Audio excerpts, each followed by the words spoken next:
Well, all right. Welcome back to As It Should Be. Paul Bertolino here in the world famous As It Should Be studios. Yeah, well, today I am doing a track versus track, and I'm doing a track versus track of Linda Ronstadt. Yeah, I don't think we've mentioned Linda Ronstadt at all on this channel. I certainly haven't done any track versus tracks, and it's been quite a while since I've done classic greatest hits track versus track. So I am doing Linda Ronstadt's Greatest Hits Volume 1 versus Linda Ronstadt's Greatest Hits Volume 2. Yeah, and now, I don't have the records here, why I did the pop-up. Now, often when I say that, I also am very quick to make sure that you know, but I do have them in the world-famous As It Should Be archives. Well, you know what? This time I don't have them there. I just don't have those records. I never have. Honestly, I don't think I have even one Linda Ronstadt album, and I don't think I ever have. I may have had a Stone Ponies album at one point, maybe, but even if I did, I don't think I have it now. Yeah, but I've always liked Linda Ronstadt. You know, I was a kid in the 70s. My first 10 years of life and listening to music were in the 70s, so Linda Ronstadt was a huge part of that. You couldn't escape her on the radio, and I always liked her. I guess never to the point of buying any albums, but I always like those singles, and that's what makes these greatest hits albums. Well, one of the things that makes these greatest hits albums such a good, such a good choice for track versus track. But also, you guys all know the songs. Now, I have ranked the tracks on each. That's the order against which they are going up against each other. I can't speak English. That's the order they're going up against each other in. Yeah, that's right. You have to have in at the end of that sentence, right? That's proper English. Okay, so yeah, let's get started here. So now, I do want to say though that it's funny, you have with a lot of artists, especially a lot of classic artists, you have a Greatest Hits Volume 1, and then they do a Volume 2, and the Volume 2 has some good stuff on it, but it's almost like the career kind of started fading on that one, or maybe they kind of hit their 80s, their 80s era during that time, so maybe things get a little dodgy. With the two Linda Ronstadt greatest hits, these are both rock solid. Volume 2 is every bit as strong as Volume 1. Every bit as strong as Volume 1. So this is a really good pair up here. Only thing is that Volume 1 has 12 tracks, Volume 2 has 11, but very minor issue. We can overcome this. Alright, so here we go. So coming in number 12 on Volume 1, we have all the way at the bottom, Silver Threads and Golden Needles. Yeah, Silver Threads and Golden Needles. That was originally done by Wanda Jackson. And, it's a kind of one of her... Linda Ronstadt early on had a lot of kind of country-ish sort of stuff, which isn't my favorite Linda Ronstadt stuff. I mean, they're really... all of her stuff's great because, Linda Ronstadt could sing the phone book and she's going to sound amazing. She's really versatile. She can do any style. And, I'm not the biggest country guy, but when you have Linda Ronstadt singing it, it can't be bad. But just the same, I have that all the way down to number 12, and it isn't going against anything because there isn't a 12 track on Volume 2. So let's go up to what I have coming in at number 11 on Volume 1, which is Love's a Rose. Yeah, Love's a Rose, which is a Neil Young song that she did. And that goes up against what I have at number 11, which would be at the bottom on Volume 2, Back in the USA. Yeah, which is the title track from that album, and it's a Chuck Berry cover. And, Back in the USA, I kind of remember hearing that on the radio. I don't think I really remember Love's a Rose is one that doesn't really stand out as something that I remember ever hearing, just out and around in the world growing up. But, and Back in the USA was never a favorite, obviously, because I have it at the bottom.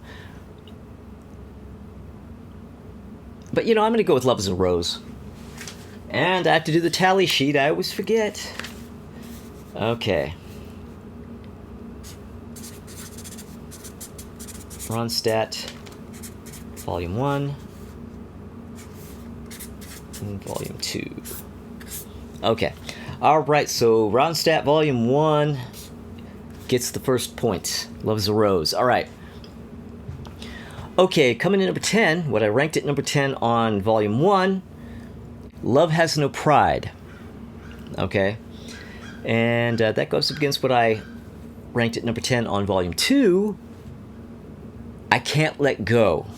Yeah, I Can't Let Go, which was originally done by the great Evie Sands.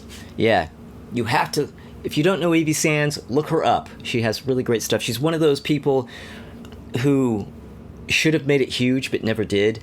An incredible singer in her own right. I mean, I was talking about what a great singer Linda Ronstadt is. Evie Sands, an absolutely incredible singer as well, and she's still out there doing it, still making records every once in a while. And I tell you what, Evie's voice is still superb. I know Linda has some issues these days, although I will say, after having seen her doc, which I recommend if you haven't seen the Linda Ronstadt documentary, you have to see it. But when you see that, you will find out that her voice isn't quite so gone as she claims, but Evie Sands sounds amazing. Anyway, this is sorry, this isn't about Evie. I just take every opportunity I can to speak about Evie. Okay, so coming in number 10, Love Has No Pride versus I Can't Let Go. Both pretty good tracks. Yeah, Love Has No Pride. Again, that's another one of those kind of earlier, more country-ish kind of tracks. So I don't love it that much, and I love Can't Let Go. Can't Let Go is great, so that's an easy win for that. So Volume 2 gets 1, and now we're tied.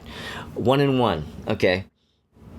Okay, so coming in at number 9 on Volume 1, I have That'll Be the Day. Yeah, That'll Be the Day. Now, I have to say, again, I like I said, I'm a 70s kid. I grew up in the 70s, so that's the very first version of that song I ever heard. Yeah, I heard that well before I heard the Buddy Holly version, and what are you gonna say? What are you gonna do? And I got that. I have that up against what I have at number 9 on Volume 2, which is "Poor, Poor, Pitiful Me," the Warren Zevon song, and that's kind of easy. I'm giving that to "That'll Be the Day." That's just. Admittedly, I far prefer the Buddy Holly version. This one has a certain, nostalgic kind of thing because it's from when I was growing up and it is the first version I ever knew. Poor, Poor, Pitiful Me, even though there's a sort of Roadhouse vibe to it that it never was really, I've never loved. It's a good song, but That'll Be the Day wins. Okay, all right. So coming in at number 8 on Volume 1, I have Desperado, her cover of the Eagles tune. Of course, we had Glenn Frey and Don Henley, who were actually members of her backing band early on. She actually had them as backing musicians very early on. And so there you go. And that goes up against what I have at number 8 on Volume 2, which is Tumbling Dice, a Stones cover.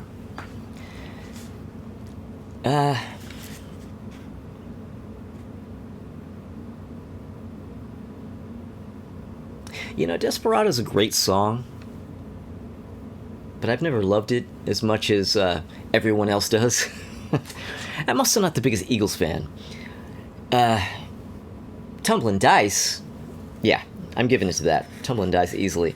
Linda Ronstadt, I kind of wish she did a lot more kind of rock, just like straight ahead rock stuff, because Linda Ronstadt, I know that her heart really isn't into she prefers more country kind of stuff and kind of easy listening stuff. Sometimes she likes to rock, but that isn't her main thing.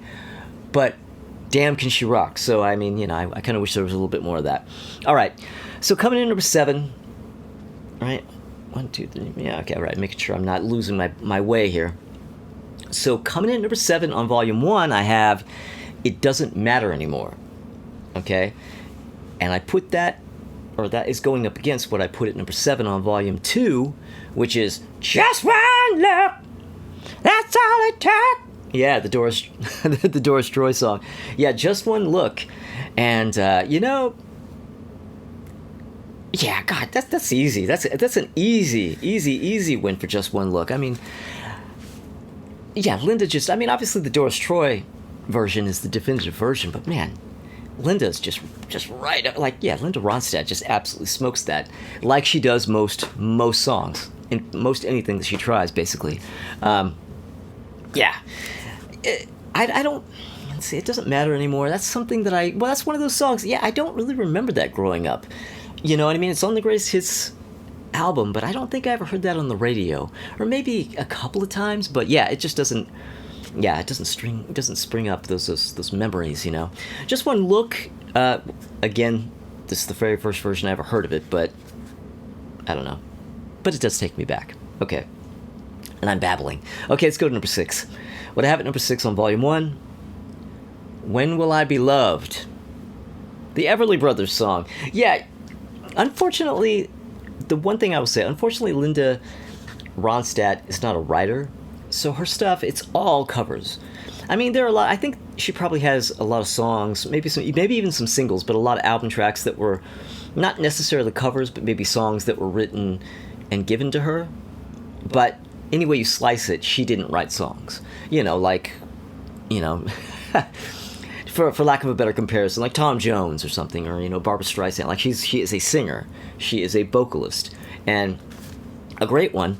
But anyway, so yeah, so she always relied on covers and outside writers.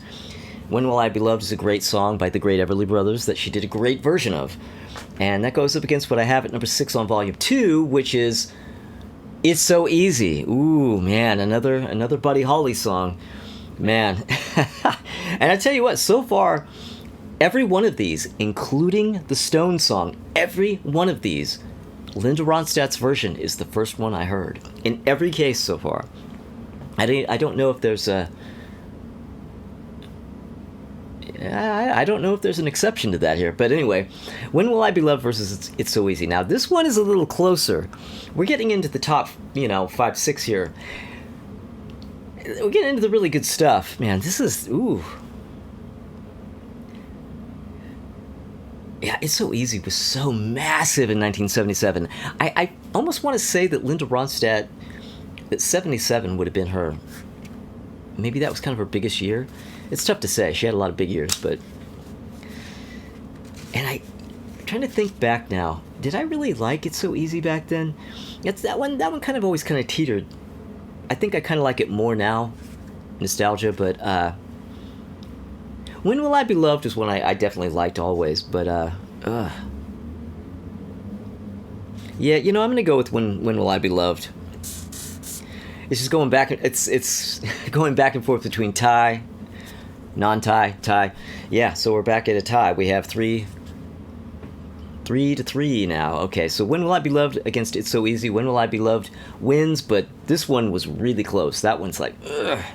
Okay. So coming to number 5, what I have at number 5 on Volume 1 is The Tracks of My Tears. Smokey and the Miracles song. Yeah, Smokey and the Miracles cover. And that goes up against what I put at number 5 on Volume 2, Blue Bayou. Yeah, the Roy Orbison song. Ooh, man. Ooh, see, now it's getting... it's getting treacherous now. Man. Now, the thing about some of these, though, even though, as I've already mentioned several times, I knew the Linda Ronstadt versions of these first, I've long since come to know the originals even more, like even better now. And when thinking about these songs and what I like more and what I prefer or whatever, I have to try to not think of the original versions. I have to try to think of just think of the Linda Ronstadt versions and not let the originals influence what I choose. And, I have to say that this is definitely one of those ones where I definitely wouldn't want to do that, because I know that my choice would be different if I went with the originals versus these two. And, well,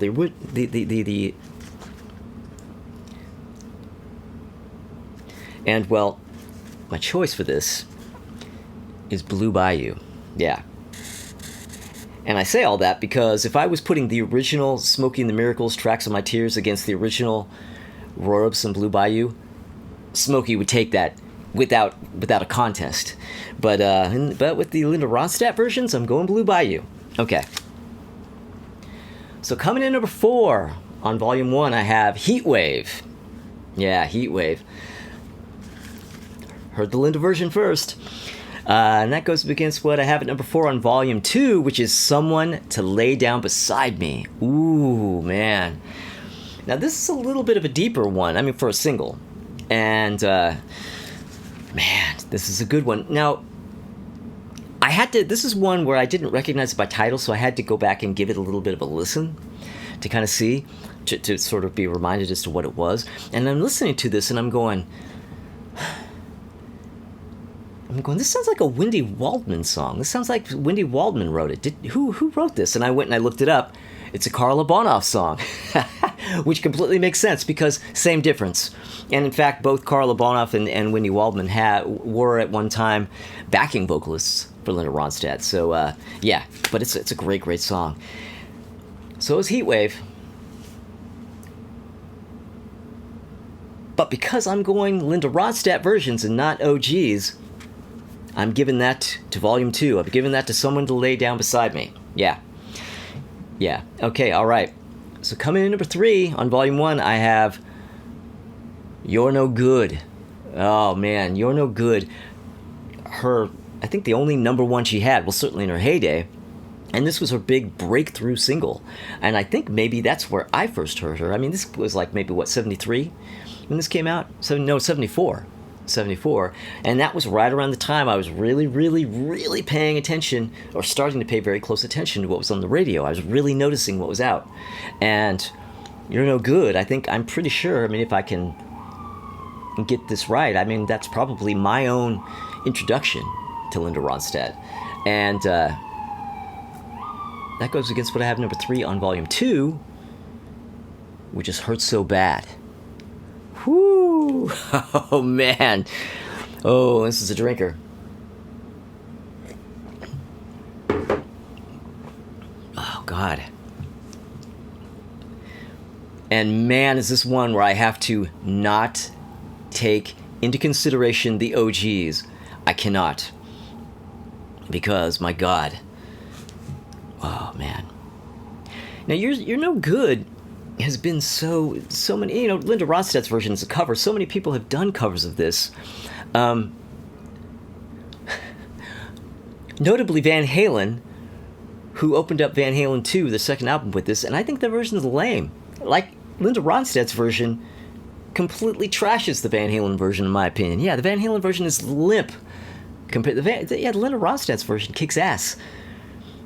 And in fact, I'm giving it to that. Yeah, I'm going with Linda. Oh, I'm going with You're No Good over Hurt So Bad. Because I tell you, if I was going with the OGs, I would easily go Hurt So Bad. Because you kidding me? The original of Hurt So Bad? Woo! But with the Linda versions, I'm going You're So Good. You're So Good. You're No Good. I don't even know. You're No Good. All right, let's go on to number 2.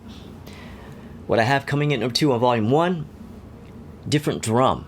Yeah, Different Drum. Now, this is one of her 60s tracks. This is a Stone Ponies track, written by Mike Nesmith. Any of you Monkees geeks out there, you know that. And that goes up against what I have at number 2 on Volume 2. Ooh, Baby, Baby. Yeah, another Smokey and the Miracles cover. Man. Oh, boy, this one's tough. Oh.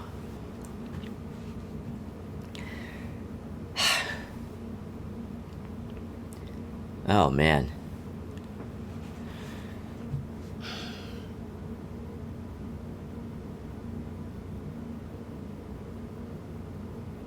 Oh, God. Okay, so... Wow, this may be a tie. I really love both these songs, and I really love both these versions. I mean, in the case of Different Drum, I've been talking a lot about how Linda, she's doing covers and blah, blah, blah, and this is not the original version. Well, I think Different Drum is technically the original version, right? I mean, she didn't write the song, Nesmith wrote it, but I believe the Stone Ponies version was the first one that was out there, right? I may be wrong about that. Maybe let me know if I'm wrong in the comments there. But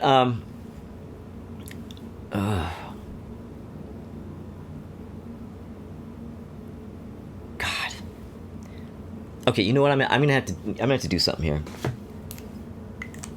I'm going to cut it out here. Be a little blunt edit there.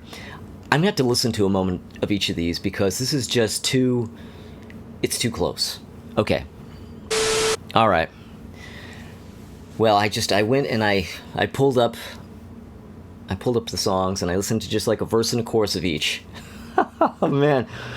Okay, I'll tell you something. I start playing different drum and I'm listening, I'm going, oh man. Different drum. I'm like, this is gonna win. This is it. This is the one. It's gotta be.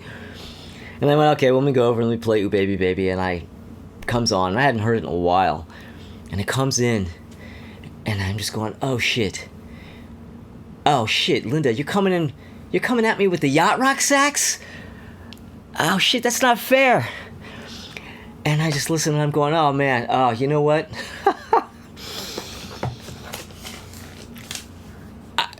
I'm giving it to Ooh Baby Baby.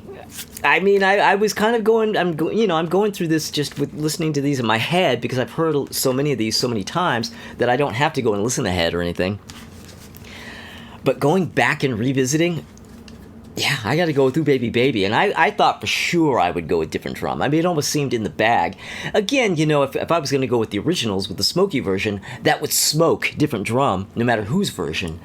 But man, Linda Ronstadt's version of Ooh Baby Baby with that amazing arrangement with the yacht sax and, of course, her incredible vocal, yeah, that gets it. Okay, all right.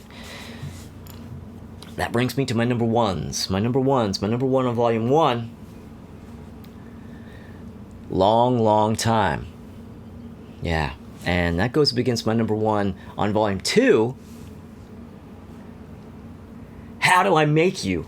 How do I make you? How do I make you? Yeah, I love the hell out of that song. Yeah, from the Mad Love album. It's from 1980. Is that right? Yeah, I think this is in 1980. Well, yeah, it's definitely a 1980 track. In fact, that song, another perfect example of why Linda Ronstadt should have rocked more often, because she can absolutely kill. Well, she kills at all genres, but she absolutely kills when she rocks. And this song is very clearly in the wake of My Sharona. It's like one of those kind of like, oh, this is where the stream is going now. Oh, we better follow. But man, this is a great track. Honestly, I like this better than My Sharona. Yeah, it's not as played out, but yeah, I have it up at number 1. I love this one.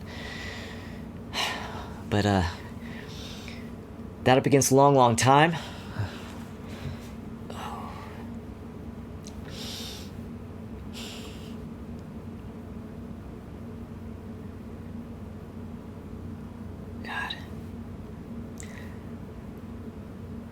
I desperately want to give that to How Do I Make You, but I cannot. I can't. I have got to give that to Long Time. What an incredible song that is. I mean, probably her greatest vocal performance, which is saying something. One of her best songs, or one of the best songs she ever sang, I guess. Yeah, just an incredible, gorgeous song. Yeah, I have to give it to that. Okay, all right.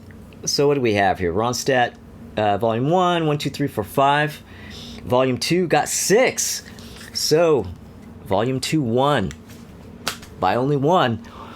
I mean, stands to reason. I honestly think Volume 2, and I didn't say this at the beginning of the video, but I actually think Volume 2 is just a little bit stronger, which is a very rare thing. I mean, it's very rare that an artist with a second volume of Greatest Hits, the second volume is stronger. Well, I don't know. All right. Well, there you go. Thank you for watching, and thank you for subscribing if you have, and if you haven't, maybe consider subscribing. If you do, click the little bell because of notifications. Shout out to Ralph Vieira from the Almost Human channel, because he's the one who started the track versus track phenomenon that is sweeping the nation. And he was cool about me stealing the idea, and I salute him.